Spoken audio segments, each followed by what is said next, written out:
Every spring, millions of American gardeners do the same thing.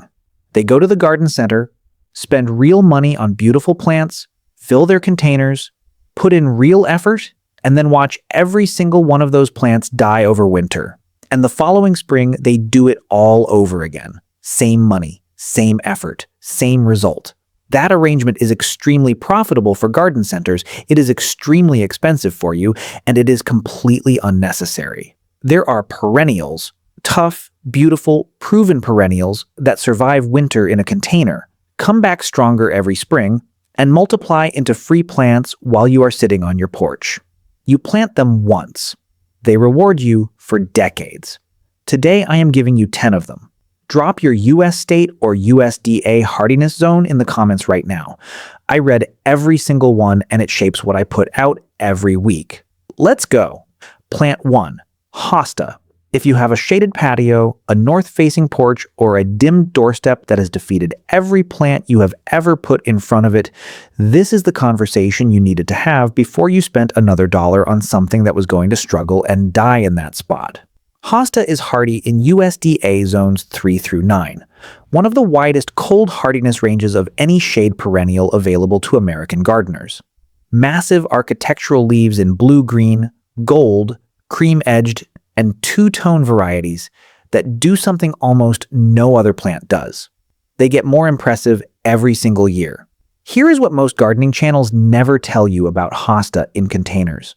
A container eliminates the two things that kill hostas in the ground: waterlogged soil and slug access. You control the moisture, you control the drainage. The result is a healthier, cleaner, more dramatic plant than anything you will ever grow in the ground in the same spot. Every 3 to 4 years, divide the clump. One hosta becomes 3 to 5. At $15 to $20 per plant at any quality nursery, one established container, hosta produces $45 to $100 worth of free plants from a single morning with a sharp spade. Tell me in the comments, what state are you in and do you have a shaded spot that has beaten every plant you have tried? Drop it below. I read every single one. Plant 2. Astilbe. Feathery plumes of red, pink, white, and purple rising above deeply cut fern-like foliage. In a large container, it looks like a piece of a woodland garden you can place wherever you need it. And here is the counterintuitive fact that most gardeners never hear. Astilbe actually performs better in a container than in the ground. In the ground, it is entirely dependent on whatever moisture the surrounding soil holds. In a dry summer, ground-planted Astilbe struggles. In a container, you control exactly how much water it receives. Bigger plumes, longer bloom period, cleaner foliage. The container is not a compromise for this plant. It is an upgrade. Hardy in USDA zones 3 through 8. Bridal veil for pure white plumes. Fanal for deep red above dark bronze foliage. Sprite for compact shell pink. One of the most award-winning Astilbe varieties in American horticulture. Divide every 3 to 4 years in early spring before shoots emerge. Every division is a complete blooming plant. That is $12 to $18 worth of free plants per division at current nursery prices. You should never buy Astilbe twice. If you are watching this and you are not subscribed yet, do it right now. Not when this video ends. Right now. This channel puts out content at this level every single week. Zone-specific, experience-based, built around saving you money. Hit subscribe. It is free. It takes 2 seconds. Plant 3. Lavender. This plant evolved on rocky Mediterranean hillsides with almost no soil nutrition and near zero moisture retention. The conditions most American gardeners think will kill it are the conditions it was built for. Hardy in USDA, zones 5 through 8 for English lavender. Hid coat is the most cold hardy variety, surviving zone 5 winters reliably.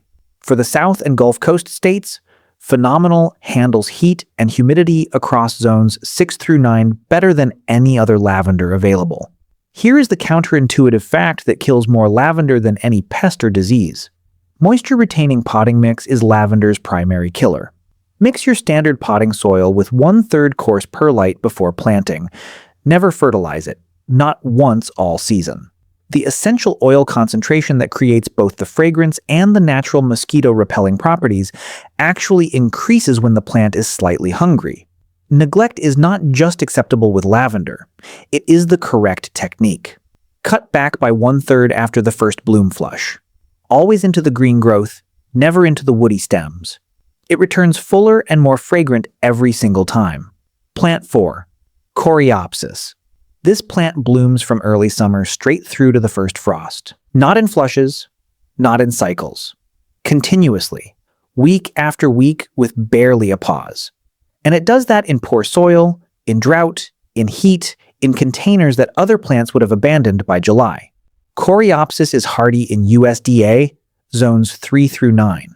Moonbeam produces soft lemon yellow flowers on mounding foliage that stays compact and tidy in containers. Zagreb is deeper golden yellow with threadleaf foliage that catches the light beautifully. Both are proven performers across American growing zones. Here is the economic reality. Deadheading coreopsis, even just running your fingers through the plant twice a week, doubles the number of flowers it produces over a season. That is the entire management strategy for one of the most continuously blooming perennials available to American container gardeners. 2 minutes per week. Maximum color all season. Plant 5. Heuchera. More foliage color range than most flowering plants. And that color is present from the moment the plant breaks dormancy in spring until hard frost in fall. You are not waiting for bloom season. You have color in your containers from day one. Hardy in USDA, zones 4 through 9. Palace purple produces deep burgundy leaves that appear almost black in certain light. Lime Ricky is electric chartreuse that illuminates shady corners the way no other plant can. Caramel produces warm amber orange tones that shift throughout the season. It looks genuinely different every month from April through October. In zones 7 through 9, it stays evergreen. 12 months of container color from one plant that never needs replacing. At current nursery prices, one Heuchera that lives for a decade at $12 per plant costs you $1.20 per year. Every annual you buy instead costs you $12 per year every single year. That math is not complicated. Hit the like button right now. Every like tells YouTube this content is worth showing to gardeners across America who are spending $200 every spring on annuals they are going to replace again next April. One tap, that is all it takes. Plant 6. Sedge, Carex. Professional landscape designers who charge hundreds of dollars an hour reach for Carex constantly because it solves the problem that defeats every other container plant. It looks intentional and designed every single day of the year, including the days in January when everything around it has gone dormant and brown. Carex is hardy in USDA zones 5 through 9 depending on variety. Evergold produces vivid gold and green striped arching foliage that glows in shade. Bronze bucklow has deep amber tones that intensify in fall. Ice Dance has clean white-edged green foliage that brightens any dark container arrangement. It does not go dormant. It does not die back. It does not need to be replaced. It just keeps growing, quietly and steadily, becoming fuller and more beautiful every season. Divide every 2 to 3 years in early spring. Each division is a free plant. That is the entire maintenance requirement for a plant that earns its space 365 days a year. Plant 7. Coneflower. Echinacea. Native plant. Medicinal history going back centuries. Blooms June through September. Documented by the National Wildlife Federation as one of the top 5 bird-feeding native plants in America, and completely indestructible in containers once established. Hardy in USDA, zones 3 through 9. Magnus purple produces larger flower heads than the wild species. Hot paprika delivers double orange-red flowers, the most dramatic modern variety available. Leave the seed heads standing through fall and winter. Goldfinches and chickadees feed on them from October through February. Your container becomes a wildlife feeding station that costs nothing to maintain. Every 3 to 4 years, divide the clump. One plant becomes 8 to 10. At $12 to $15 per plant at any nursery, that is $96 to $150 worth of free plants from a single morning with a garden fork. Plant 8. Agapanthus. This is the statement plant. The one that makes visitors stop and ask what it is every single time. Tall, elegant stems topped with spectacular globe-shaped clusters of tubular flowers in brilliant blue, violet, and white. In a large container, it is genuinely architectural. Hardy in USDA, zones 7 through 11 in the ground. In zones 5 and 6, grow it in a container you move against a protected south-facing wall before hard freeze. Here is the counterintuitive fact that most gardening content never mentions. Agapanthus actually prefers to be pot-bound. Crowded roots trigger more flower production. In the ground, plants can spread freely and flower less. In a container, those naturally restricted roots work in your favor, producing more and more blooms every year the plant stays in the same pot. Do not repot it until flowering declines. A tight pot is not a problem. It is the strategy. Plant 9. Catmint. 6 months of lavender blue bloom. Deer repelled at the approach stage before contact even happens. Pollinators working it constantly from first bloom to last, and it comes back every single year fuller and more floriferous than the season before. Nepeta X Fasani. Walker's Low is hardy in USDA, zones 4 through 8. It is one of the most versatile and forgiving border and container plants available to American gardeners right now. Cut it back by half after the first bloom flush. 3 weeks later, it returns with a complete second wave of flowers that carries through a late summer. 2 full bloom seasons from one plant in 1 year at zero additional cost.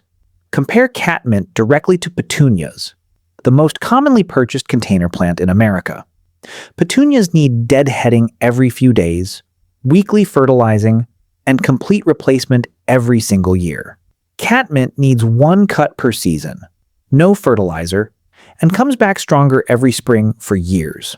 The only reason more Americans are not growing catmint in containers is that garden centers make significantly more money selling you petunias annually. That is the honest answer. Plant 10. Hellebore. I saved this one for last on purpose, because this is the plant that does something none of the other 9 can do.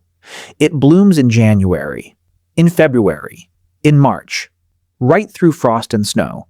During the darkest, coldest, most plant-barren weeks of the American winter, when your containers look empty and abandoned, and you are desperately craving color. Hardy in USDA, zones 4 through 9. Ice and roses. Red produces deep burgundy flowers blooming December through March. Wedding Party has pure white double flowers blooming January through April.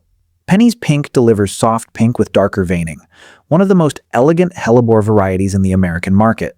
A well-grown hellebore in a container flowers reliably for 20 years or more. The investment you make this season is a planting decision that will still be rewarding you 2 decades from now. No other container plant on this list approaches that kind of long-term value. Plant it where you walk past every morning in late winter. That is when its payoff is most powerful. Here is the truth behind every plant on this list. The annual approach, buying, planting, losing, replacing, repeating, is not gardening. It is a subscription service to your local garden center. These 10 perennials cancel that subscription permanently. You plant them once.